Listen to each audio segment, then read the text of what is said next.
நாம் நல்லவர்களாக திருந்தி வாழும்போது நமக்கு ஆசீர்வாதங்களை கொடுத்து மகிழ பண்ணுவார். அதுவும் நன்மைக்கே. அதே சமயத்தில் நாம் தவறு செய்யும் போது அவர் நமக்கு சில பாடுகளை அனுமதித்து நம்பப்பட அனுமதிப்பார், விட்டு விடுவார். அதுவும் நம்மை பாதுகாப்பதற்கே. அந்த பாவக்கரைகள் நம்மிடத்திலிருந்து போகும்படியாகவும் நம் ஆத்துமாவில் தீய எண்ணங்கள் இருக்காமல் எடுத்து போடும்படியாகவுமே அந்த துன்பங்களை அனுமதிக்கிறார். கர்த்தர் நல்லவர். அவர் எதை செய்தாலும் அது நன்மையே செய்வார். நம்முடைய பிதாவாகிய தேவனுடைய அன்பும் ஆண்டவராகிய இயேசு கிறிஸ்துவின் கிருபையும் சமாதானமும் உங்கள் அனைவரோடும் கூட என்றென்றைக்கும் இருப்பதாகும். தலைப்பு: நான் உன்னை விட்டு விலகுவதும் இல்லை, உன்னை கைவிடுவதும் இல்லை. சங்கீதம் 43, 44 அதிகாரங்கள். தாவீது ராஜா கர்த்தரை நோக்கி செய்த ஜெபமாய் இந்த வேத பகுதி இருக்கிறது. நீர் வந்து எனக்காக வழக்காடி சூதும் வஞ்சனையும் உள்ள மனிதர்கள் அவர்கள். அதாவது மனதில் ஒன்றை வைத்துக் கொண்டு வெளியில் வேஷம் போட்டு திரிவார்கள், நடித்து கொண்டு வாழ்வார்கள். அப்படிப்பட்ட வஞ்சனையுள்ள மனிதர்கள் இருக்கிறார்கள். அவர்கள் எனக்கு தீங்கு செய்கிறார்கள், அநியாயம் செய்கிறார்கள். உம்மிடத்தில் பக்தி இல்லாததினால் அவர்கள் அநியாயமாய் அக்கிரமமாய் வாழ்கிறார்கள். என் அரணாகிய தேவன் நீர், என்னை ஏன் நீர் தள்ளி விடுகிறீர்? கர்த்தாவே, நீர்தான் என் பாதுகாப்பு. எனக்கு நீர் பாதுகாப்பாய் இருக்கிறீர். அப்படி உம்மைவிட்டு என்னை ஏன் தள்ளி விடுகிறீர்? துன்மார்க்கரிடம் நான் சென்று அவர்களோடு வாழ்ந்து துன்பப்படுவானேன்.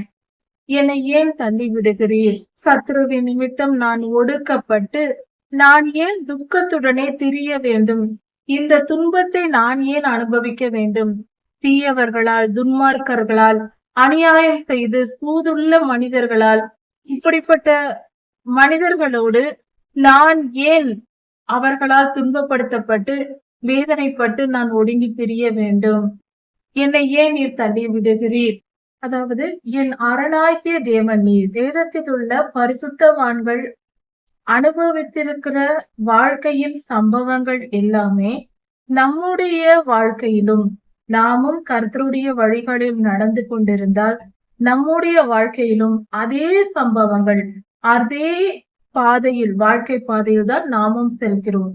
அதனால் அதே போன்ற செயல்கள், அதே போன்ற நிகழ்வுகள் நம் வாழ்க்கையிலும் நடக்கும். அப்பொழுது அந்த காலத்தில் வாழ்ந்த பரிசுத்தவான்கள், வேதகால பரிசுத்தவான்கள் எப்படி அதை மேற்கொண்டார்களோ அதையெல்லாம் நமக்கு வேதத்தில் எழுதி கொடுக்கப்பட்டிருக்கிறது. அதை எடுத்து படித்து நாமும் அதே சூழ்நிலைகளை அவர்களைப் போலவே கையாண்டு நாம் வெற்றி பெற முடியும்.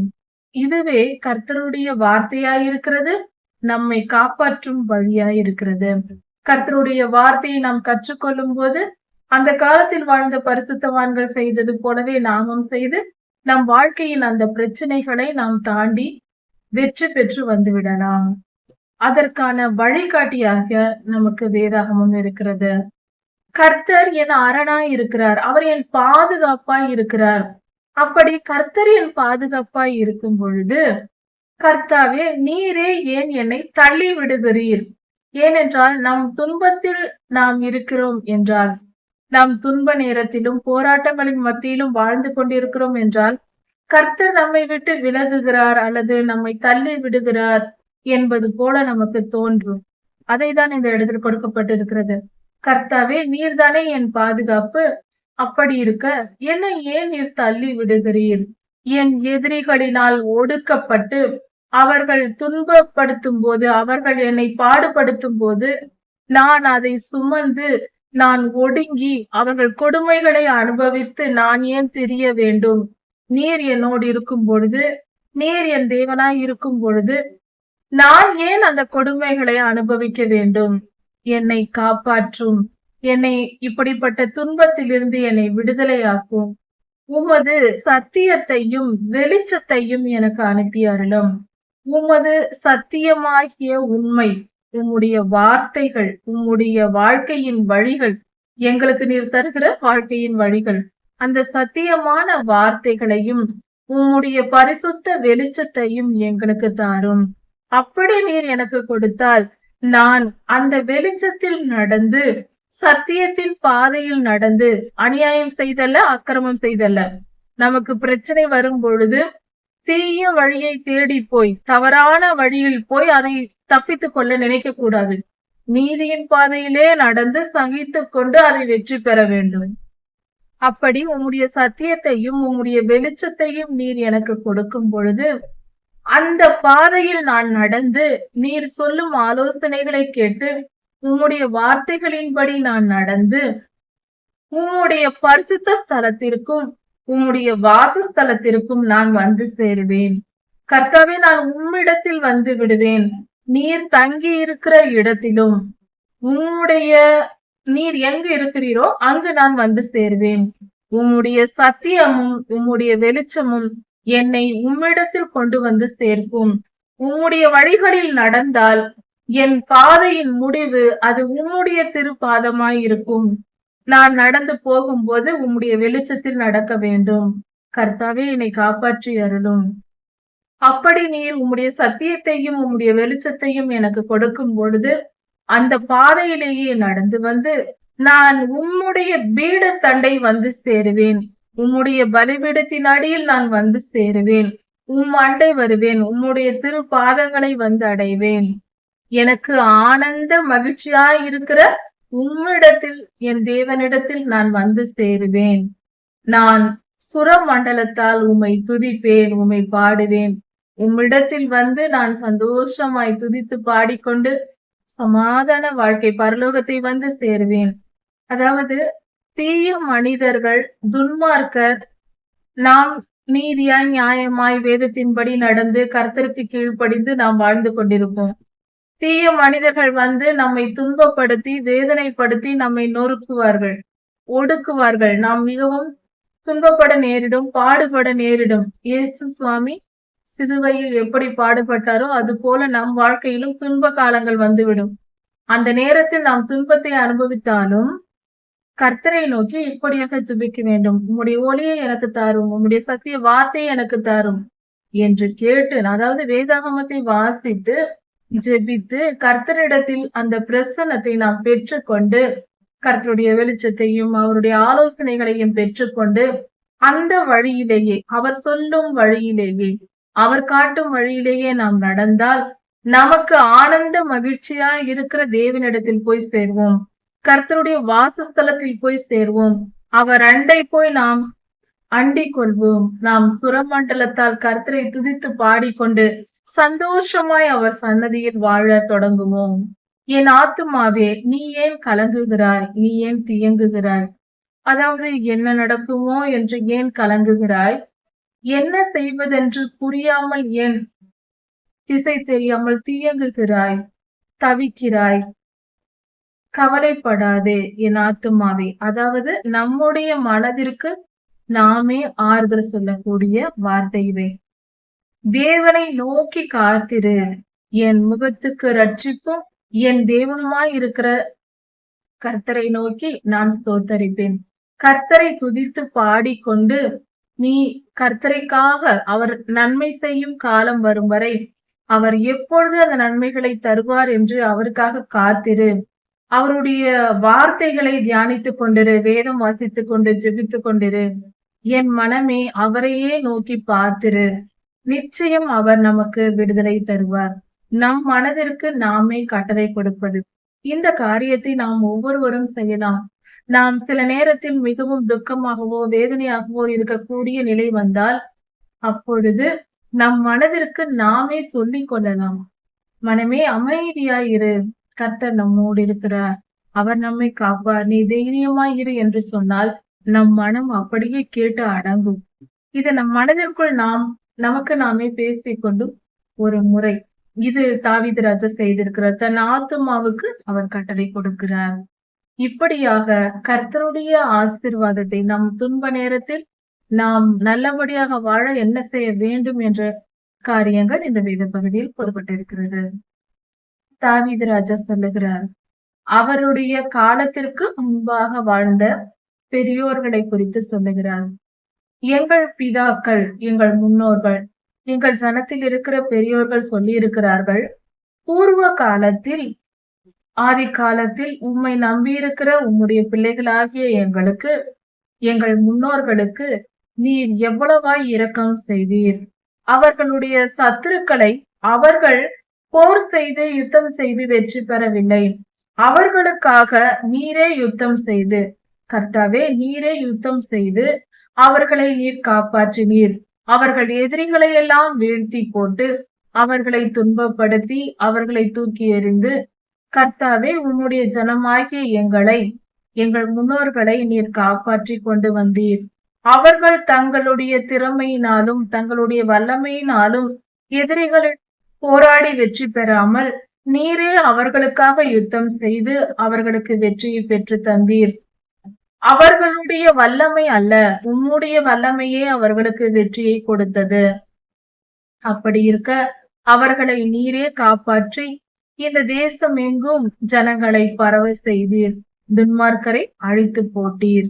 உம்முடைய வலது கரமும் உம்முடைய புயமும் உம்முடைய வல்லமையும் உம்முடைய முக பிரகாசமும் உம்முடைய பிரகாசமுமே அவர்களை ரட்சித்தது, அவர்களை பாதுகாத்தது. கர்த்தாவே அது போல எங்களையும் காத்தருளும். கர்த்தாவே நீர் எங்கள் ராஜா. அப்படி இருக்க யாக்கோபின் வம்சமாகிய எங்களுக்கு நீர் ரட்சிப்பை தாரும், பாதுகாப்பை எங்களுக்கு தாரும். எங்களை காப்பாற்றும். எங்கள் துன்பத்திலிருந்தும் எங்கள் எதிரிகளிடமிருந்தும் எங்களை காப்பாற்றும்.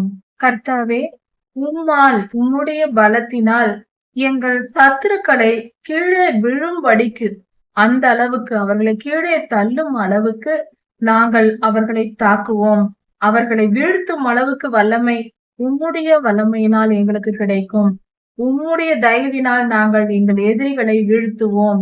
நீரே எங்களை வழி நடத்துகிறீர்.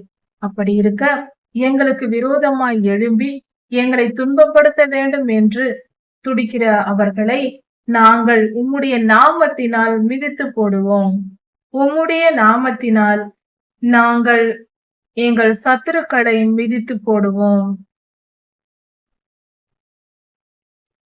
ஆவிக்குரிய யுத்தம் ஆண்டவராகிய இயேசு கிறிஸ்துவினால் அவருடைய நாமத்தை சொல்லி நாம் யுத்தம் செய்கிறோம். அந்த காரியத்தை இந்த இடத்தில் தாவீதையா சொல்லியிருக்கிறார். அவர் அந்த காலத்திலேயே தீர்க்க தரிசனமாக நாம் இன்று செய்கிற யுத்தத்தை குறித்து அவர் அன்றே சொல்லி வைத்திருக்கிறார். இது பரிசுத்த ஆவியானவரால் ஏவப்பட்டு ஐயா எழுதியிருக்கிறார். என் வில்லை நான் நம்பேன். அதாவது என்னிடத்தில் இருக்கிற அறிவு, ஆயுதங்கள், பணபலம், ஆள்பலம் போன்ற என்னிடத்தில் இருக்கிற ஆயுதங்களை நான் நம்ப மாட்டேன். கர்த்தாவே என்னை நான் நம்ப மாட்டேன். எனக்கு இருக்கிற வல்லமை, என்னுடைய திறமை, என்னுடைய ஞானம், பணம் போன்ற காரியங்களை நான் நம்ப மாட்டேன். நான் உண்மையே நம்புகிறேன். நீர் எனக்கு வெற்றி தாரும். நீர் என்னை பாதுகாத்து கொள்ளும். உங்கள் எதிரிகளிடமிருந்து வெற்றியை தந்து அவர்களை தோற்க பண்ணி எங்களை காப்பாற்றி அவர்களை வெட்கப்படுத்துகிறவர் நீரே ஆண்டவரே. எங்களுடைய பலனையோ எங்களுடைய திறமையையோ நாங்கள் நம்ப மாட்டோம்.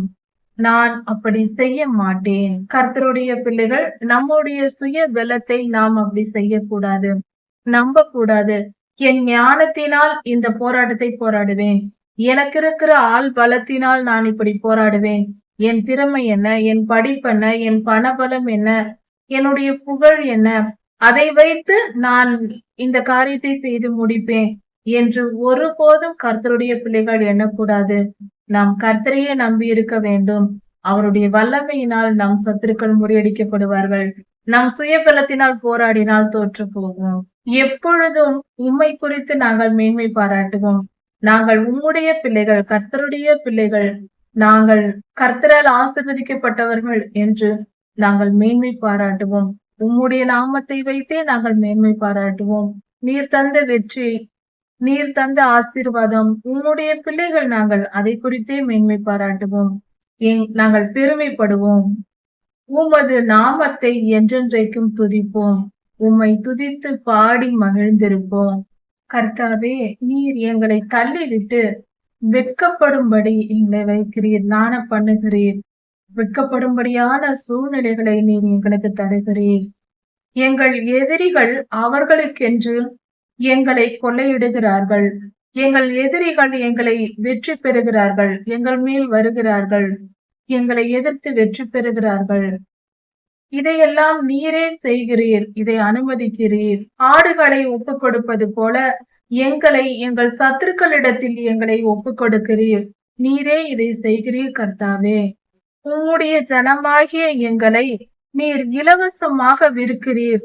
அந்த எங்களை விற்பதனால் கிடைக்கிற கிரயத்தினால் உமக்கு லாபம் ஒன்றும் இல்லையே. அதனால் என்ன உமக்கு கிடைக்க போகிறது? எங்களை நீர் விற்கிறீரே. எங்கள் எதிரிகளிடத்தில், எங்கள் அருகில் இருக்கிறவர்கள், எங்கள் அயலகத்தார், எங்களை பார்க்கிற தினந்தோறும் எங்களை பார்க்கிற அக்கம் பக்கத்தில் இருப்பவர்கள் எங்களை பார்த்து கேவலமாக பேசுவதற்கும், பரியாசமாக மரியாதை இல்லாமல் பேசுவதற்கும், அவர்கள் அவமரியாதைப்படுத்துவதற்கும் ஏற்றபடி எங்களை வைத்திருக்கிறீரே. ஜனங்கள் எங்களை பார்த்து தலை துணுக்குகிறார்கள், கேவலமாய் பேசுகிறார்கள், பரியாசமாய் பார்க்கிறார்கள், பேசுகிறார்கள், தலையை துலுக்குகிறார்கள். எங்களை பழமொழி ஆக்கினீரே அவர்களுக்கு. எங்களை பார்த்து அவர்கள் கேவலமான காரியங்களை பேசும்படியாக அவர்களுக்கு நாங்கள் பழமொழி ஆனோமே. என் அவமானம் என்னை மூடுகிறது. என் வெட்கத்தினால் என் முகம் நிரம்பி இருக்கிறது. இப்படிப்பட்ட சூழ்நிலை வந்திருந்தும் கர்த்தாவே, நாங்கள் உம்மை மறக்கவில்லை. உம்முடைய உடன்படிக்கைக்கு மீறி நடக்கவும் இல்லை என்பதை நினைத்தருளும். இப்படிப்பட்ட துன்பங்களை எல்லாம் நீர் எங்களுக்கு அனுமதித்தீர். ஆனாலும் நாங்கள் உம்மை மறந்து போகவில்லை. உம்மை விட்டு விலகவில்லை. நாங்கள் உம்மை பற்றி கொண்டிருக்கிறோம். உம்மை மறக்கவும் இல்லை, உம்மை விட்டு நாங்கள் விலகவும் இல்லை. உம்முடைய உடன்படிக்கைக்கு நாங்கள் துரோகம் பண்ணவில்லை. உம்முடைய வார்த்தைகளை கை கொண்டு எப்படிப்பட்ட துன்ப நிலையை எங்களுக்கு நீர் அனுமதித்திருந்தும் நாங்கள் உம்முடைய வழிகளை விட்டு விலகாமல், பாடுகள் வந்தாலும் உம்முடைய வழிகளிலேயே நடப்போம் என்று பரிசுத்தமாய் நாங்கள் வாழ்ந்து கொண்டிருக்கிறோம். வலு சர்ப்பமுள்ள இடங்களில் எங்களை நொறுக்கி இருளினாலே நீர் எங்களை மூடியிருந்தும், அதாவது பொல்லாத ஆவிகள், சண்டையின் ஆவி, வலு சர்ப்பத்தின் ஆவி போன்ற பொல்லாத சாத்தானுடைய பிடியில் நாங்கள் இருந்தும் எங்களை நீர் ஒப்பு கொடுத்து விட்டீர். எங்கள் வாழ்க்கை இருள் மூடி இருக்கிறது. அப்படிப்பட்ட நிலையில் இருந்தும் நாங்கள் உம்மை மறக்கவில்லை. உம்முடைய உடன்படிக்கையை விட்டு விலகவும் இல்லை. எங்களுக்கு எது வந்தாலும் நாங்கள் உண்மையே அண்டிக் கொள்வோம். எங்கள் இருதயம் உம்மை விட்டு பின்வாங்கவும் இல்லை. எங்கள் காலடிகள் உம்முடைய பாதையை விட்டு விலகவும் இல்லை. நாங்கள் எங்கள் தேவனை மறந்து அந்நிய தேவர்களை வணங்க நாங்கள் போயிருந்தால் கர்த்தர் அதை விசாரியாமல் இருப்பாரோ? அவர் உள்ளத்தின் இருதயத்தின் ஆழங்களை அறிந்திருக்கிற ஆண்டவராயிற்றே. அவர் விசாரியாமல் இருப்பாரா? நிச்சயம் விசாரிப்பார். உமது நிமித்தம் உம்மால் உமக்காக ஆண்டவரே எந்நேரமும் கொல்லப்படுகிறோம். உமக்காக நாங்கள் எந்நேரமும் கொல்லப்படுகிறோம். அடிக்கப்படும் ஆடுகளைப் போல எண்ணப்படுகிறோம். எங்களை எங்கள் சத்துருக்கள் துன்பப்படுத்துகிறார்கள். எப்பொழுதும் இப்படியே செய்கிறார்கள். உம்மால் நாங்கள் இப்படி கஷ்டப்பட்டு கொண்டு இருக்கிறோம். கர்த்தாவே, விழித்துக் கொள்ளும். எங்களை காப்பாற்றும். ஏன் இத்திரை பண்ணுகிறீர்? எங்களை கைவிடாதிரும். எழுந்திரும். எங்களை உம்மை விட்டு தள்ளிவிடாதிரும். அதனால் எங்களுக்கு துன்பம் வருகிறது. எங்களுக்காக எழுந்திருந்து எங்கள் சத்துருக்களின் மேல் யுத்தம் செய்யும். எழுந்திருடும் ஆண்டவரே. ஏன் உம்முடைய முகத்தை எங்களுக்கு மறைத்து எங்கள் சிறுமையையும் நாங்கள் படும் துன்பத்தையும் அவமானத்தையும் கொடுமையையும் ஏன் மறந்து விடுகிறீர்? எங்கள் ஆத்துமா புழுதி மட்டும் தாழ்ந்திருக்கிறது. எங்கள் ஆத்துமா மரணத்தை விரும்புகிறதாய் இருக்கிறது. அப்படிப்பட்ட நிலையில் இருக்கிறோம். எங்கள் வயிறோ தரையோடு ஒட்டி கொண்டிருக்கிறது. அப்படி என்றால் நாங்கள் தரையில் விழுந்து கிடக்கிறோம். அப்படிப்பட்ட துன்ப நிலையில் இருக்கிறோம். எங்களை ஏன் மறந்து விடுகிறீர்? எங்களுக்கு உதவியாக எழுந்தருளும். உம்முடைய கிருபையின் நிமித்தம் எங்களை மீட்டு கொள்ளும். உண்மையே நம்பி இருக்கிறோம் என்று தாவீது ராஜா இப்படி ஜெபிக்கிறார். நாமும் இப்படி ஜெபிப்போம். இதே போன்ற துன்ப காலங்கள் நம் வாழ்க்கையிலும் இருக்கலாம். இப்படியாக நாம் ஜெபிக்கும் போது கர்த்தர் நிச்சயம் நம்மை விடுதலையாக்குவார். அவரிடத்திலிருந்துதான் இன்பமும் துன்பமும் வருகிறது என்பது இந்த வேத பகுதியின் கருத்தாயிருக்கிறது. நாம் செய்கிற தவறுகளின் நிமித்தம், நாம் செய்கிற அக்கிரமங்கள், மீறுதல்கள், பாவங்கள் இது நிமித்தம் நமக்கு துன்பம் வருகிறது. எதுவானாலும் கர்த்தருடைய பிள்ளைகளுக்கு கர்த்தரிடத்திலிருந்தே வருகிறது. அதனால் கர்த்தருக்கு பயப்படுகிற பயம் நமக்கு தேவை. நாம் துணிந்து பாவம் செய்யக்கூடாது. கர்த்தர் தண்டிப்பார் என்ற பயமும் அவசியம். கர்த்தர் நன்மையை தான் எல்லாவற்றிலும், இன்பத்திலும் துன்பத்திலும் நன்மையே நமக்கு செய்வார். நாம் நல்லவர்களாக திருந்தி வாழும்போது நமக்கு ஆசீர்வாதங்களை கொடுத்து மகிழ பண்ணுவார். அதுவும் நன்மைக்கே. அதே சமயத்தில் நாம் தவறு செய்யும் போது அவர் நமக்கு சில பாடுகளை அனுமதித்து நம்பத்திற்கு அனுமதிப்பார், துன்பப்பட அனுமதிப்பார், விட்டு விடுவார். அதுவும் நம்மை பாதுகாப்பதற்கே. அந்த பாவக்கரைகள் நம்மிடத்திலிருந்து போகும்படியாகவும், நம் ஆத்துமாவில் தீய எண்ணங்கள் இருக்காமல் எடுத்து போடும்படியாகவுமே அந்த துன்பங்களை அனுமதிக்கிறார். கர்த்தர் நல்லவர். அவர் எதை செய்தாலும் அது நன்மையே செய்வார். நமக்கு ஒருபோதும் தீங்கு செய்ய மாட்டார். கர்த்தர் நல்லவர். அவர் கிருபை என்றும் உள்ளது. நான் உன்னை விட்டு விலகுவதும் இல்லை, உன்னை கைவிடுவதும் இல்லை என்று சொன்ன தேவன் நம்மோடிருந்து நம்மை காத்து வருகிறார். சங்கீதம் 45, 46 அதிகாரங்கள். 45, 46 அதிகாரங்கள். தாவீது ராஜா கர்த்தரை துதித்து பாடின வார்த்தைகள் இங்கு கொடுக்கப்பட்டிருக்கிறது. கர்த்தரை, அதாவது தாவீது ராஜா சந்தோஷமாக கர்த்தரை துதித்து பாடி இப்படியாக பாடல் எழுதுகிறார். அதாவது, கர்த்தாவே, என் மனம் நல் விசேஷத்தினால் பொங்குகிறது.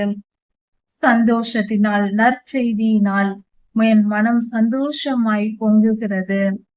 என்னுடைய நாவு அதாவது இந்த காலத்தில் சொல்ல வேண்டும் என்றால், ஒரு பிரிண்டர் பிரிண்ட் செய்யும் பொழுது, இந்த டாட் மேட்ரிக்ஸ் பிரிண்டர் எல்லாம் கம்ப்யூட்டர் பிரிண்டர் பிரிண்ட் செய்யும் போது வேகமாக பிரிண்ட் செய்யும். அது போல என்னுடைய நாவு கவிதைகளாய் பொங்குகிறது. பிரிண்டரில் வருகிற, அதாவது அந்த காலத்தில் எழுத்தாணி என்று ஐயா சொல்லியிருக்கிறார். இந்த காலத்திற்கு நாம் புரிந்து கொள்ளும்படியாக அப்படி எடுத்துக்கொள்ளலாம். ஒரு பிரிண்டரில் எவ்வளவு வேகமாக பிரிண்ட் ஆகுமோ அது போல தாவீது ஐயா துதித்து பாடுகிறார் அவருடைய நாவினால். அந்த அளவுக்கு வேகமாக கவிதை பொங்கி வருகிறதாம் கர்த்தர் பேரி. உண்மையாய் நாம் கர்த்தரை நேசித்து அவரிடத்தில் அன்பு கூர்ந்து அவர் வழிகளில் நடக்கும் போது நாமும் இப்படிதான் கர்த்தரை துதித்து பாடி அந்த பாடல்கள், கவிதைகள் வரும். அது நம் மனம் அவரோடு இணைந்திருக்கும் பொழுது, அவரை உண்மையாய் நேசிக்கும் போது இப்படிப்பட்ட அனுபவங்கள் நமக்கும் வருவது இயல்பு. நீர் மிகவும் அழகுள்ளவர். இந்த உலகத்திலும் எந்த உலகத்திலும் உம்மை போல அழகுள்ளவர் யாரும் இல்லை. நீர் அவ்வளவு அழகுள்ளவர். உம்மிடத்தில் அருள் பொழிகிறது. உம்முடைய அருள், அந்த அன்பு, அந்த கருணை, அந்த அருள் எங்கள் மேல் பொழிகிறது, மழை போல் பொழிகிறது. நீர் அவ்வளவு அன்புள்ளவர். உண்மை, அந்த அன்பின் தன்மை நம்மேல் அதிகமாய் பொழிகிறது. அதனால் தேவன் உண்மையில் பிரியமாயிருக்கிறார். இங்கு ஆண்டவராகிய இயேசு கிறிஸ்துவை குறித்து தாவீதையா பாடுகிறார். இயேசு கிறிஸ்து என்கிற நாமம் தாவீதையாவுக்கு சொல்லப்படவில்லை. ஆனால் மனுஷகுமாரனை குறித்து அவர் பேசுகிறார். கர்த்தருடைய சிலுவை பாடுகள், மரணம், உயிர்த்தெழுதல், இரண்டாம் வருகை போன்ற எல்லா காரியங்களை குறித்தும், பல காரியங்களை குறித்தும் தாவீதையா சொல்லியிருக்கிறார். அது போல இந்த இடத்தில் நமது ஆண்டவராகிய இயேசு கிறிஸ்துவை குறித்தே சொல்லுகிறார். நீர் எவ்வளவு அன்பு நிறைந்தவர். ஆண்டவராகிய இயேசு கிறிஸ்துவை அவர் பார்த்திருப்பார், ஆனால் பெயர் சொல்லப்பட்டிருக்காது. பழைய ஏற்பாட்டு காலத்தில் பல தடவை ஆண்டவராகிய இயேசு கிறிஸ்து பூமியில் வந்திருக்கிறார், மனிதர்களுக்கு தரிசனமாயிருக்கிறார். ஆனால் பலரும் அவரை தூதர் என்று எண்ணினார்கள். பலர் கர்த்தர் என்று எண்ணினாலும் அவருடைய நாமம் அவர்களுக்கு சொல்லப்படவில்லை. அது அப்படிப்பட்ட காலமாயிருக்கிறது. அங்கு அது தேவ சித்தமாயிருக்கிறது. ஆண்டவராகிய இயேசு கிறிஸ்துவை சௌரியவான் என்று சொல்லுகிறார். எபிரேயர் 6ஆம் அதிகாரத்தில் சொல்லப்பட்டிருக்கிறது போல, கர்த்தர் சர்வாயுத வர்க்கம் தரித்த ஒரு யுத்த வீரராக இருக்கிறார். அவர் பட்டயத்தை ஏந்தி நம்முடைய சத்துருக்களோடு யுத்தம் செய்கிறார் என்று வேதத்தில் சொல்லப்பட்டிருக்கிறது. யோசுவா ஐயா கானானுக்குள் பிரவேசிக்கும் போது கர்த்தர் தமது பட்டயத்தோடு யோசுவா ஐயாவுக்கு தரிசனமானார். இந்த காரியங்களும் சம்பவித்தது. கர்த்தர் யுத்தத்தில் பராக்கிரமசாலியான கர்த்தர் என்றும் சொல்லப்பட்டிருக்கிறது. அதனால் கர்த்தர் ஆண்டவராகிய இயேசு கிறிஸ்து யுத்தம் செய்கிறவராய் இருக்கிறார். நமக்காக நம் சத்துருக்களிடத்தில் யுத்தம் செய்கிற நல்ல தேவனாய் இருக்கிறார். அவர் பராக்கிரமசாலியாக இருக்கிறார். கர்த்தர் சத்தியத்தின் நிமித்தமும் நீதியுடன் கூடிய சாந்தத்தின் நிமித்தமும் அவர் நம்மிடத்தில் வருகிறார். அவரிடத்தில் சத்தியம் உண்டு, நீதியுடன் கூடிய சாந்த குணம் உண்டு. அதோடு கூட நமக்காக அவர் யுத்தம் செய்கிறார். கர்த்தாவே, உமது வலது கரம் பயங்கரமானவைகளை செய்யும். நீர் பெரிய காரியங்களை செய்வீர். உம்முடைய அம்புகள் கூர்மையானவைகள். அவைகள் ஜனங்களின் மத்தியில் பாய்ந்து சென்று சத்துருக்களை அழித்து போடும். கர்த்தாவே, உம்முடைய சிங்காசனம் என்றென்றைக்கும் உள்ளது. நிரந்தரமான சிங்காசனம். கர்த்தரே இந்த பூமியின் அதிபதி. அவர் நம்மை ஆளுகை செய்கிறார். அப்படி இருக்க அவருடைய சிங்காசனம் நிரந்தரமானது. அவருடைய செங்கோல் நீதியுள்ள செங்கோலாய் இருக்கிறது. அவர் நீதியாய் தேசங்களை ஆளுகை செய்கிறார், பூமியை ஆளுகை செய்கிறார். நம் இருதயங்களையும் அப்படியே அவர் நீதியின்படி ஆளுகை செய்கிறார்.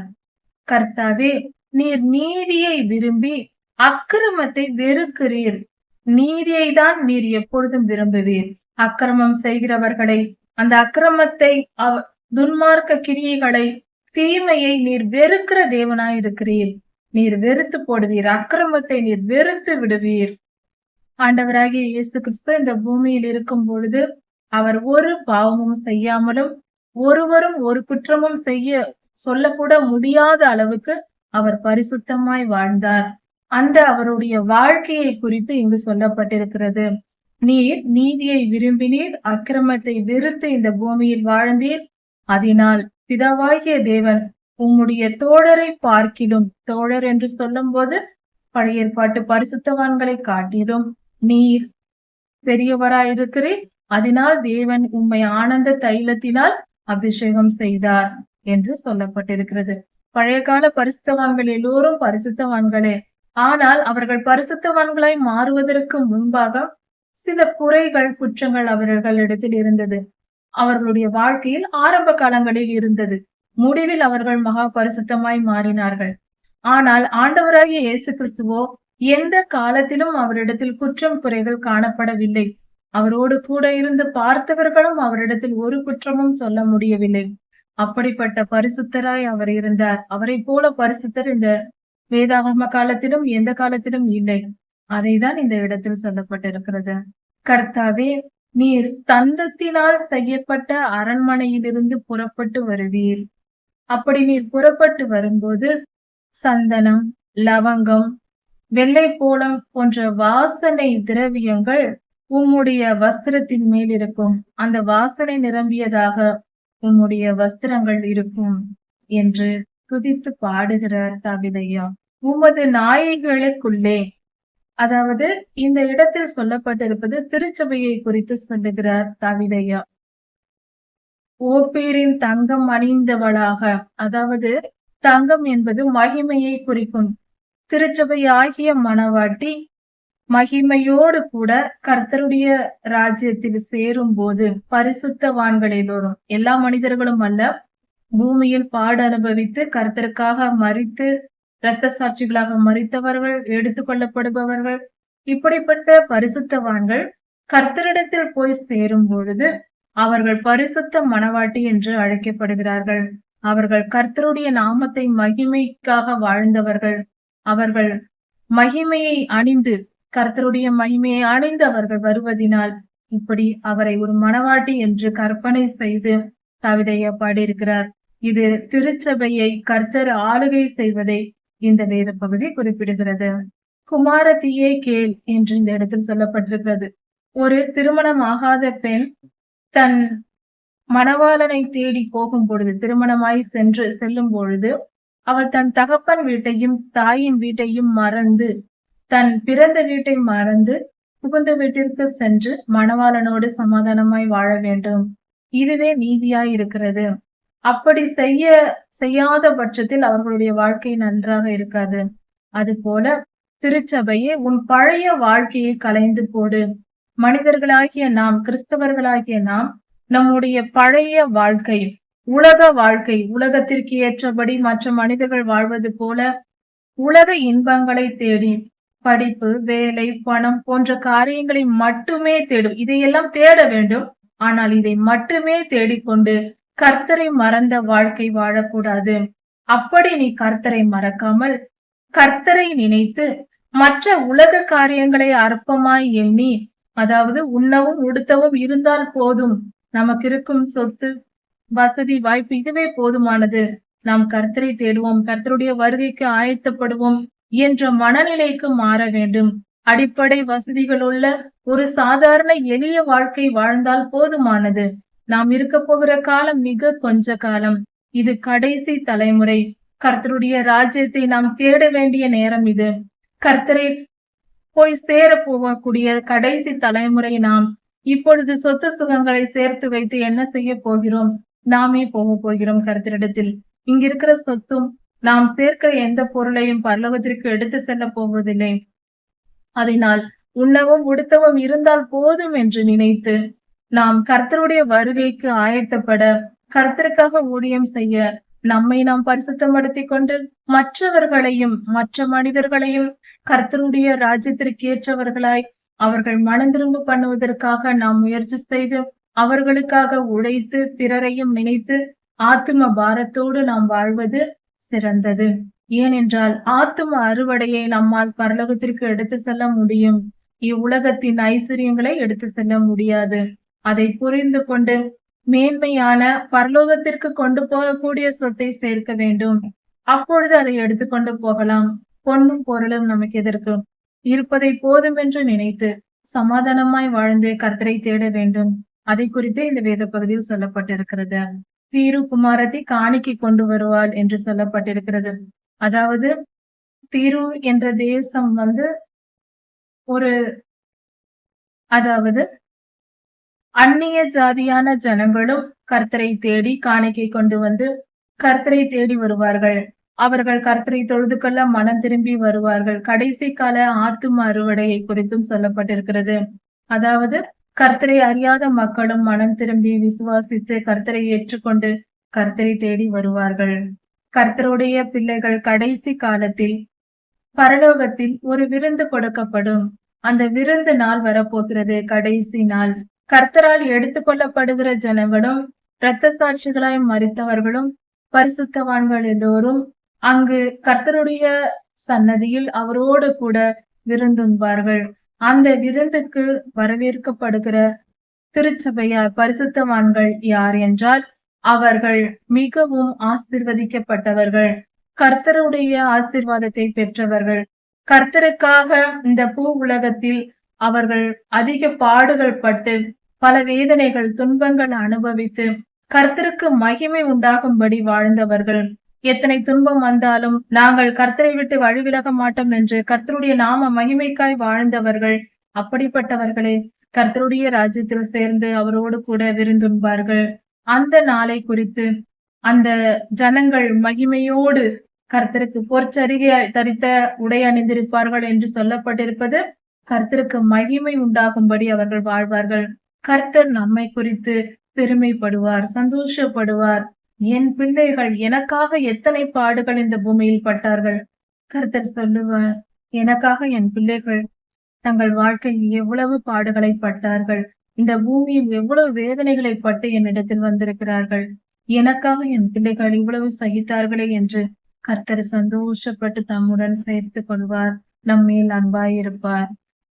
இந்த பூமியை ஆளுகை செய்யும்படியாக அப்படிப்பட்ட பரிசுத்தவான்கள், கர்த்தரால் தெரிந்து கொள்ளப்பட்டு கர்த்தரோடு விருந்துங்கிற அந்த பரிசுத்தவான்கள் இந்த பூமியை ஆளுகை செய்ய நியமிக்கப்படுவார்கள்.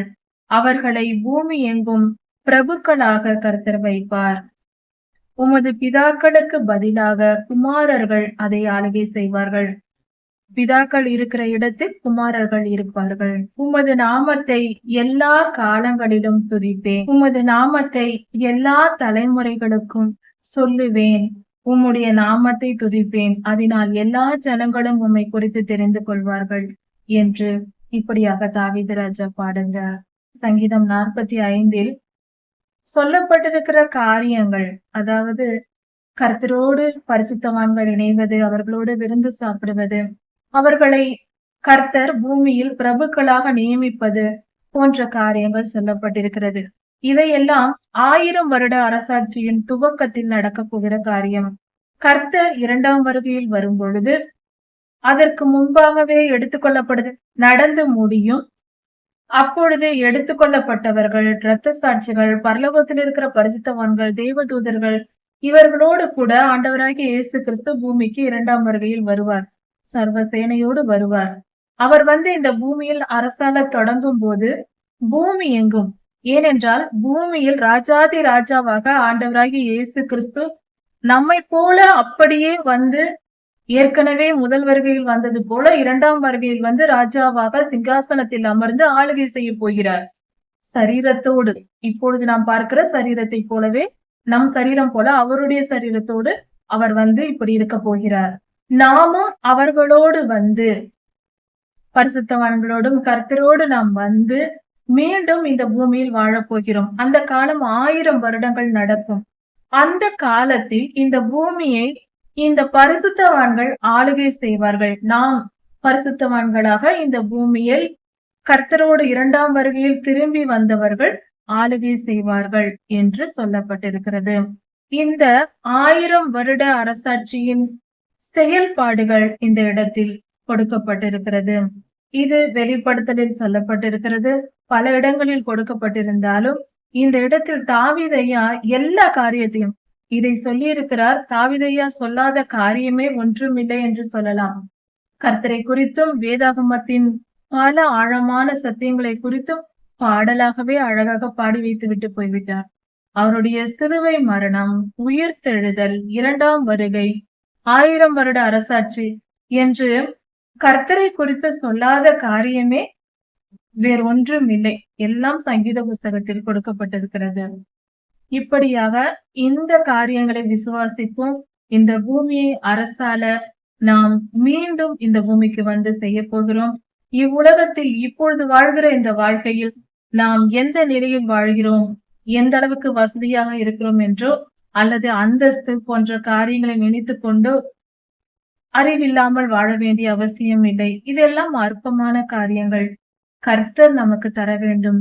சகல ஐஸ்வர்யத்தையும் தவிர அவர் வல்லவராயிருக்கிறார். அதே சமயத்தில் உழைத்து பிழைத்துதான் வாழ வேண்டும் என்பது அவருடைய பிள்ளைகளுக்கு கிடையாது. அவருக்கு கீழ்ப்படிந்து நடக்கிறவர்களுக்கு அவர் இலவசமாய் தருவார். அதுதான் அப்பாவுடைய குணம். ஆனால் அவருக்கு கீழ்ப்படிந்து நடக்கும் போது நமக்கு ஒரு போராட்டம் வரும், பாடுகள் இருக்கும். அதை சகித்து வாழ்வதுதான் சிறந்தது. அப்படி இருக்க நாம் கர்த்தருக்கு கீழ்ப்படிந்திருக்க வேண்டும். அவருடைய வழிகளில் நடக்க வேண்டும். உலக ஐஸ்வர்யத்தின் மயக்கம் வேண்டாம். போதும் என்ற மனதோடு இருப்போம். உண்ணவும் உடுத்தவும் இருந்தால் போதும் என்று இருப்போம். பணம் சேர்க்கவும் பொருள் சேர்க்கவும் நேரத்தை வீணடிக்காமல் நம் இருதயத்தின் சுபாவங்களை மாற்றிக்கொண்டு நம் ஆத்துமாவை சுத்திகரித்து நாம் முழுமையாய் சுத்திகரிக்கப்பட்டவர்களாய் பரிசுத்தவான்களாய் மாற, மற்றவர்களுக்கும் கர்த்தருடைய வார்த்தைகளை கூற, சுவிசேஷம் அறிவிக்க போன்ற காரியங்களில் ஈடுபடுவது நல்லது. அப்படியாக நாம் மனம் திரும்புவோம், கர்த்தருடைய வழிகளில் நடப்போம். அவர் நல்லவர். நாமும் நல்லவர்களாக மாறினால்தான் அவரோடு வாழ முடியும். நற்குணம் கர்த்தருக்கு பிரியமானது. சங்கீதம் 46ஆம் அதிகாரம். கர்த்தர் நமக்கு ஆபத்து நேரத்தில், நாம் துன்பத்தை அனுபவிக்கிற நேரத்தில், நமக்கு ஆபத்து நேரிட்டது என்று பயப்படும் காலம் வந்தால் அப்பொழுது நாம் கர்த்தரை நோக்கி கூப்பிட்டு அவர் பாதத்தை சேர வேண்டும். ஆபத்து காலத்தில் அவர் நமக்கு உயர்ந்த அடைக்கலமாய் இருக்கிறார். அடைக்கலம் என்றால் பாதுகாப்பு. நமக்கு ஒரு ஆபத்து வருகிறது என்றால் உடனே போய் நாம் கர்த்தரிடத்தில் அண்டிக் கொள்ள வேண்டும். சிறு குழந்தைகள் சிறிய பூச்சிகளை கண்டால் கூட பயந்து கொண்டு ஓடி வந்து பெற்றோரிடம் அண்டிக் கொள்வார்கள். ஏனென்றால் அவை நம்மை ஒன்றும் செய்யாது, நம் தாயிடம் சென்று விட்டால், நம் தகப்பனிடம் சென்று விட்டால் என்று ஓடி வந்து நம்பி அண்டிக் கொள்ளும். அது போல நம் ஆபத்து நேரத்திலும் நாம் கர்த்தரிடத்தில் அண்டிக் கொள்ள வேண்டும். நாம் எந்த கஷ்டம் வந்தாலும் கர்த்தரை நோக்கி ஓடி போய் நாம் ஜெபித்து கர்த்தரிடம் சொல்லி, அப்பா என்னை காப்பாற்றும் என்று கேட்டால் கர்த்தர் நமக்கு பாதுகாப்பா இருந்து நம்மை எல்லா துன்பத்துக்கும் நீங்களாக்கி விடுவிப்பார். பூமி நிலை மாறினாலும், மலைகள் நடு சமுத்திரத்தில் சாய்ந்து போனாலும், அதாவது அது தன் இடத்தை விட்டு அது சிதைந்து போனாலும், நடுக்கடலில் மலைகள் விழுந்தாலும், மிகப்பெரிய சுனாமி வந்து, பெரிய அலைகள் வந்து, அது மலைகளையே அதிர பண்ணினாலும், மிகப்பெரிய நாம் கற்பனைக்கும் எட்டாத அளவுக்கு பெரிய அலைகள் வந்து, சுனாமி அலைகள் வந்து, மலைகளே அதிர்வை கண்டாலும், பூமி அதிர்ச்சி வந்தாலும், நான் பயப்படவும் நாம் பயப்பட தேவையில்லை. நாம் பயப்படவே கூடாது. ஒரு நதி உண்டு. அந்த நதி தேவனுடைய நகரத்தில் பாயும். அந்த நதி உன்னதமானவர், பரிசுத்த தேவன் வாசம் செய்யும் அந்த இடத்தையும் சந்தோஷப்படுத்தும்.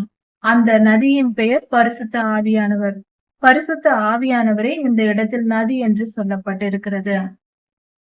இதற்கு ஆதாரமாக வெளிப்படுத்தல் 22ஆம் அதிகாரம் 1ஆம் வசனத்தில் முதல் 2 வசனங்களில் கொடுக்கப்பட்டிருக்கிறது. தேவன் அதன் நடுவில் இருக்கிறார். அந்த நதியின் நடுவில் இருக்கிறார். அது அசையாது. அதிகாலையில் தேவன் அதற்கு சகாயம் செய்கிறார். அதற்கு உதவி செய்கிறார். அதாவது இந்த வேத பகுதியில் சொல்லப்பட்டிருக்கிற இடங்கள் மிகப்பெரிய இந்த பூமியே நிலை மாறினாலும், மலைகள் கடலில் விழுந்தாலும், எது நடந்தாலும், இயற்கையில் சுனாமி வந்தாலும் நாங்கள் பயப்பட மாட்டோம். கர்த்தர் நம்மை பாதுகாக்கிறார். அதனால் அவரே நம் அடைக்கலம். நாம் பயப்பட தேவையில்லை. அதை நாம் புரிந்து கொள்வோம். அடுத்தது, பரிசுத்த ஆவியானவர் நதியாய் தேவ சன்னிதானத்தில் இருக்கிறார். கர்த்தருடைய சிங்காசனத்தில் நதியாக அவர் சிங்காசனத்தின் அடியில் ஓடுகிறார். பரிசுத்த ஆவியானவரையே குறிப்பிடப்படுகிறது.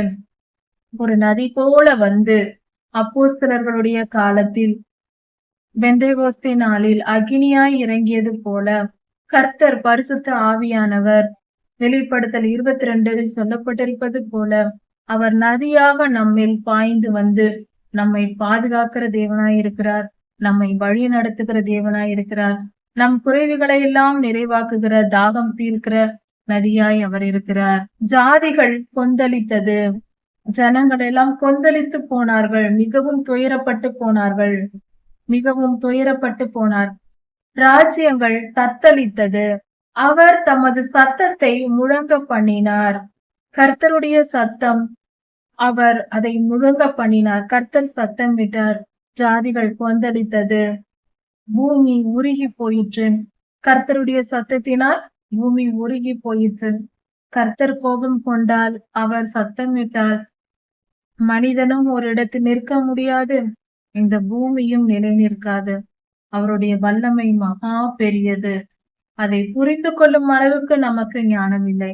முடிந்த அளவுக்கு புரிந்து கொள்ள முயற்சி செய்வோம். நம்மால் முடிந்தவரை புரிந்து கொள்வோம். சேனைகளின் கர்த்தர் நம்மோடு இருக்கிறார். சேனை என்றால் கர்த்தருடைய பிள்ளைகள், யுத்த வீரர்கள். கர்த்தருக்காக, கர்த்தருடைய நாமத்தின் நிமித்தம் சத்துருக்களோடு, சாத்தானோடு யுத்தம் செய்கிறவர்கள். அப்படிப்பட்ட சேனையாகிய நம்மோடு கர்த்தர் இருக்கிறார். அவர் நம்மை எப்பொழுதும் பாதுகாக்கிற தேவனாய் இருக்கிறார். அவர் நமக்கு உயர்ந்த அடைக்கலமாய் இருக்கிறார். அவர் முழுமையான பாதுகாப்பாய் நம்மை பாதுகாக்கிறார். இந்த பூமியிலே இருக்கிற தீமைகளை கர்த்தர் பாழ்கடிக்கிறார். அதாவது நம் வீடுகளில் இருக்கிற குப்பைகளை எடுத்து நாம் அதை சுத்தம் செய்து அந்த குப்பைகளை நெருப்பில் எரிப்பது போல பூமியில் இருக்கிற தீமைகளை கர்த்தர் அழித்து போடுகிறார், எரித்து போடுகிறார், பாழ்கடிக்கிறார். இப்படிப்பட்ட செய்கைகளை வந்து பாருங்கள் என்று இந்த இடத்தில் சொல்லப்பட்டிருக்கிறது. கர்த்தரே இதை செய்கிறார். பூமியில் சில நேரங்களில் இயற்கை சீற்றங்கள், பேரிடர்கள் இதெல்லாம் வருவது கர்த்தருடைய கோபத்தின் நிமித்தமே. தீமையை அகற்றுவதற்காகவே கர்த்தர் இப்படிப்பட்ட காரியங்களை செய்கிறார். நாம் பாவம் செய்கிறோம். மனித இனம் செய்யும் பாவத்திற்கு ஏற்ற தண்டனையாக இப்படிப்பட்ட காரியங்கள் நடக்கிறது. இதை நாம் விரும்பவில்லை என்றாலும் நாம் பாவம் செய்தால் நிச்சயமாக இது கிடைக்கும். தீமை, அதாவது தண்டனை கிடைக்கும். கர்த்தர் வில்லை ஒடித்து, ரதங்களை முறித்து, பூமியின் கடைசி வரைக்கும், கடையாந்திரங்கள் வரைக்கும், பூமியின் எல்லைகளில் உள்ள எல்லா இடங்களிலும் யுத்தங்களை முடிய பண்ணுகிறார். எல்லா யுத்தத்தையும் கர்த்தர் நிறுத்தி போடுவார். இது 1000 வருட அரசாட்சியில் நடக்கும். கர்த்தருடைய இரண்டாம் வருகையில் நடக்க போகிற காரியங்கள் இது. எல்லா தேசத்தின் யுத்தங்களையும் கர்த்தர் நிறுத்தி போடுவார். நீங்கள் அமர்ந்திருந்து நானே தேவன் என்று அறியுங்கள் என்று கர்த்தர் சொல்லுகிறார். நாம் பொறுமையாக கர்த்தரிடத்தில் காத்திருந்து, அமர்ந்திருந்து என்றால் காத்திருந்து, ஜெபத்தோடும் வேத வாசிப்போடும் தினமும் 1 மணி நேரமாவது வேதம் வாசித்து, அரை மணி நேரமாவது ஜெபித்து நாம் கர்த்தருடைய சன்னதியில் காத்திருக்க வேண்டும். குறைந்தபட்சம் அதிகமாக 3 மணி நேரம், 4 மணி நேரம் என்று நம்மால் முடிந்த வரைக்கும் நாம் அதிக நேரம் கர்த்தருடைய சன்னதியில் நாம் வேதம் வாசித்து ஜெபித்து காத்திருந்து நாம் கர்த்தரே தேவன் என்று அறிந்து கொள்ள வேண்டும். விசுவாசத்தை வளர்த்து கொள்ள வேண்டும். அப்பொழுதுதான் தீமையையும் நம் சத்துருக்களையும் நாம் வெற்றி பெற முடியும். தீமையை வெற்றி பெற்று அவைகளை தூக்கி எறிந்து நாம் வெற்றி கொண்டாட முடியும். சேனைகளின் கர்த்தராகிய தேவன் நம்மோடு இருக்கிறார். அவர் நமக்கு உயர்ந்த அடைக்கலமாய் இருக்கிறார். அவருடைய பாதுகாப்பு நமக்கு கிடைத்ததானால் எந்த தீமையும் நம்மை அணுகாது. அவரே நம் பாதுகாப்பு. அவருடைய பாதுகாப்பு மிகவும் முழுமையானது. சங்கீதம் 47. சகல ஜனங்களே கர்த்தருக்கு முன்பாக ஆர்ப்பரியுங்கள். கர்த்தருக்கு மகிமை உண்டாகும்படி அவர் செய்த நன்மைகளை நினைத்து சந்தோஷமாய் உற்சாகமாய் சத்தமிடுங்கள். கர்த்தரை துதியுங்கள், ஆர்ப்பரித்து துதியுங்கள். பூமியின் மீதெங்கும் அவர் மகத்துவமான ராஜாவாய் இருக்கிறார். கர்த்தர் மிகவும் பெரியவர், பயங்கரமானவர். அவர் பூமியை அரசாளுகிறார். இது கர்த்தருடைய 1000 வருட அரசாட்சியை குறித்து இந்த இடத்தில் பாடப்படுகிறது. கர்த்தர் பயங்கரமானவராக, பராக்கிரமசாலியாக வந்து ராஜாதி ராஜாவாக இந்த பூமியின் மீது ஆளுகை செய்ய போகிறார். ஜனங்களை தமக்கு வசப்படுத்தி ஜாதிகளை தம்முடைய பாதங்களுக்கு கீழ்ப்படுத்துவார். அப்படி என்றால் கர்த்தர் இந்த பூமியில் உள்ள சகல ஜனங்களையும் ஆளுகை செய்வார். தம்முடைய ஜனமாகிய இஸ்ரவேலை கொண்டு அவர்களை அதிகாரிகளாக பூமியில் நியமித்து பரிசுத்தவான்களையும் இரத்த சாட்சிகளாக வந்தவர்களையும் கர்த்தர் இந்த பூமியின் மேல் பிரபுக்களாக நியமித்து அவர்களை ஆளுகை செய்யும்படியாக வைத்து இந்த பூமியில் அப்பொழுது கர்த்தருடைய இரண்டாம் வருகையின் போது முத்திரைகள், சாத்தானின் முத்திரை தரிக்கப்படாதவர்களும் அதே சமயத்தில் கர்த்தரை அறியாதவர்களுமாய் இருக்கிற ஜனங்களும் இருப்பார்கள் இந்த பூமியில். அவர்களை மனம் திரும்புவதற்கேற்ற ஒரு வாய்ப்பு தரும்படியாக கர்த்தர் இப்படிப்பட்ட காரியங்களை செய்வார். இந்த பூமியை ஆளுகை செய்ய வைப்பார் பரிசுத்தவான்களை வைத்து. பரிசுத்தவான்கள் நீதியாய், நியாயமாய், எந்தவித அக்கிரமமும் இல்லாமல் நீதியாய் இந்த பூமியை ஆளுகை செய்வார்கள். கர்த்தருடைய தலைமையில் கர்த்தர் ராஜாதி ராஜாவாய் இருப்பார். கர்த்தருடைய பிள்ளைகள் பிரபுக்களாய் இருந்து ஆளுகை செய்வார்கள். தமக்கு பிரியமான யாக்கோபின் தேசத்தை அவர்களுக்கு அவர் கர்த்தர் தருவார். தேசத்தை சுதந்திரித்து தருவார். இஸ்ரவேலருக்கு இஸ்ரவேல் தேசத்தை சுதந்திரித்து கொடுப்பார். ஆபிரகாம் ஐயாவுக்கு அவர் கொடுத்த இடம், அவர் கொடுத்த அந்த பகுதிகளை எல்லாம் கர்த்தர் இஸ்ரவேல் ஜனங்களுக்கு மீண்டுமாக அவர்களை ஆளும்படி கொடுப்பார். தேவன் ஆர்ப்பரிப்போடும் எக்கால சத்தத்தோடும் உயர எழுந்தருளினார். கர்த்தர் வந்தார்.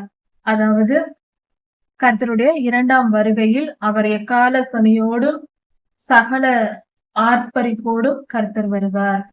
தேவனை போற்றி பாடுங்கள், ராஜாவாகிய நம் தேவனை போற்றி போற்றி பாடுங்கள் என்று கொடுக்கப்பட்டிருக்கிறது. கர்த்தரை நாம் துதித்து பாடுவோம். அவர் இந்த பூமிக்கு வரப்போகிறார். அவர் இந்த பூமியில் ஆளுகை செய்ய போகிறார். நம்மையெல்லாம் அவர் ஆளுகை செய்து நமக்கு சேர வேண்டிய பூமி ஆகிய ஆபிரகாமுக்கு கர்த்தர் கொடுத்த அந்த தேசத்தை நமக்கு கொடுப்பார். அது இந்த பூமியில் இருக்கிற நிலப்பகுதி. சொல்ல போனால் அது ஏதேன் தோட்டத்தை போல, நாம் இழந்த ஏதேனை மீண்டும் பெறுவதை போல கர்த்தர் அந்த இடத்தை நமக்கு கொடுப்பார். அதுவே நமக்கு ஏதேனாக இருந்து நாம் சந்தோஷமாக வாழ்வதற்கேற்ற இடமாக இருக்கும். தேவன் பூமி அனைத்திற்கும் ராஜா. அவரை போற்றி துதித்து பாடுவோம். அவர் பெரியவராய் இருக்கிறார். அவர் மிகவும் நல்லவராய் இருக்கிறார். அவரை துதித்து பாடுவோம். தேவன் ஜாதிகளின் மேல் அரசாளுகிறார். அவர் சிங்காசனத்தில் வீற்றிருக்கிறார். ராஜாவாக அவர் வீற்றிருக்கிறார். அவரை துதித்து பாடுவோம், அவரை மகிமைப்படுத்துவோம். ஜனங்களின் பிரபுக்கள் ஆபிரகாமின் பிள்ளைகளாக சேர்க்கப்படுவார்கள் என்று இந்த வேத பகுதியில் சொல்லப்பட்டிருக்கிறது. ஆபிரகாமின் பிள்ளைகளாக ஜனங்களின் பிரபுக்கள் சேர்க்கப்படுவார்கள் என்று சொல்லப்பட்டிருக்கிறது. கவிதையை எழுதி வைத்திருக்கிறார். ஆனால் இதை நாம் சற்று மாற்றி பார்த்தால் அது அப்படியே பொருள் மாறாமல் இருக்கிறது. ஆபிரகாமின் வம்சத்தில் வந்த பிள்ளைகள், உலகெங்கும் இருக்கிற ரட்சிக்கப்பட்ட பிள்ளைகள் ஆபிரகாமின் பிள்ளைகளே. விசுவாசத்தின்படியும் சரி, பிறப்பின்படியும் அது அப்படிதான் வந்திருக்கிறது. ஆபிரகாமின் பிள்ளைகளாய் இருக்கிறோம். ஆபிரகாமின் பிள்ளைகளாய் இருந்து விசுவாசித்து ரட்சிக்கப்பட்டு கர்த்தருக்கு பரிசுத்தமாய் தெரிந்து கொள்ளப்பட்ட ஜனங்கள் இந்த பூமியில் பிரபுக்களாக வைக்கப்படுவார்கள். அதைதான் இந்த வேத பகுதி அழகாக, பூமியின் கேடகங்கள் கர்த்தருடையது, அவர் மகா உன்னதமானவர். இந்த காலத்தில் இது பூமியின் கேடகங்கள் என்று சொல்லப்படும் பொழுது ஒரு சில காரியங்களை விஞ்ஞானத்தின்படி சொல்ல போனால், நிலா பூமியின் கேடகமாய் இருக்கிறது. பூமிக்கு வரும் பலவிதமான விண்கற்கள் போன்ற விண்ணிலிருந்து வருகிற பொருட்களை எல்லாம் நிலா இழுத்து கொண்டு, அதாவது சந்திரனை இழுத்து கொண்டு பூமியை காப்பாற்றுகிறது என்று விஞ்ஞானிகள் சொல்லுகிறார்கள். இதுவே கேடகம், பூமியின் கேடகமாக நிலா இருக்கிறது. இப்படி கர்த்தர் பூமிக்கு கேடகங்களை வைத்திருக்கிறார். பூமியை பாதுகாக்கிறார், பூமியில் உள்ள ஜனங்களை பாதுகாக்கிறார். இயற்கையாகவும் ஆவியின்படியும் கர்த்தர் பாதுகாத்து நம்மை வழி நடத்துகிறார். அவர் நல்ல தேவனாய் இருக்கிறார். கர்த்தர் நல்லவர். இந்த பூமியை அரசால வரப்போகிறார். அவருடைய வருகைக்கு நாம் ஆயத்தப்படுவோம். அவர் வருவதற்கு முன்பாகவே நாம் பரிசுத்தவான்களாய் மாறியிருக்க வேண்டும். அப்படி பரிசுத்தமாக்கப்பட்டவர்களை கர்த்தர் தம்முடைய கிருபையினால் ஆசீர்வதித்து அவர்களை முழுமையாக்கி மறுரூபப்படுத்தி ஏற்றுக்கொள்வார். நாம் மனம் திரும்பி இருந்தால் மட்டுமே, எல்லா பாவங்களையும் விட்டு ஒழித்து பரிசுத்தமாய் நம் இருதயத்தை வைத்திருந்தால் கர்த்தர் நம்மை மறுரூபப்படுத்தி அவருடைய ராஜ்யத்திற்கு ஏற்ற தகுதி நிலையை கொடுத்து, அவரை கொடுத்து நம்மை மீட்டு கொண்டு எடுத்துக்கொள்வார். கர்த்தருடைய ராஜ்யத்தை நாம் சேரலாம். மீண்டுமாக இரண்டாம் வருகையில் இந்த பூமியை பிரபுக்களாக அரசாளலாம். அப்படிப்பட்ட நிலையை கர்த்தர் தருவார். ஆனால் நாம் மனம் திரும்பாமல் உலக வாழ்க்கை வாழ்ந்து கொண்டிருந்தால் அக்னி கடலுக்கு தப்புவது மிகவும் கடினம். கர்த்தர் நீதியுள்ளவர், பயங்கரமான தேவன். அவர் அன்புள்ளவர் தான், ஆனால் நீதி தவறாதவர். அதையும் நாம் உணர்ந்து கொண்டு, அவர் நம் தகப்பன், அதே சமயத்தில் அவர் நமக்கு தெய்வமும் அவரே. அவர் நீதியின் சூரியனாய் இருக்கிறார். அவர் குணத்தை புரிந்து கொண்டு நாம் நல்லவர்களாக பரிசுத்தமானவர்களாக மாறுவோம். வேத வசனத்தினால் நம் இருதயத்தை கழுவி நம் வாழ்க்கையை சுத்திகரித்து கொண்டு பரிசுத்தமான வாழ்க்கை வாழ்ந்து கர்த்தருடைய ராஜ்யத்தை சுலபமாக சேருவோம். பரிசுத்த வாழ்வு என்பது மிக மிக சுலபமானது. பாவம் செய்வதே கடினமானது. அதை புரிந்து கொள்வோம், ஆராய்ந்து பார்ப்போம். கர்த்தர் உங்களை ஆசீர்வதிப்பாராக. இதன் தொடர்ச்சியை அடுத்த செய்தியில் பார்க்கலாம். மாரநாதா.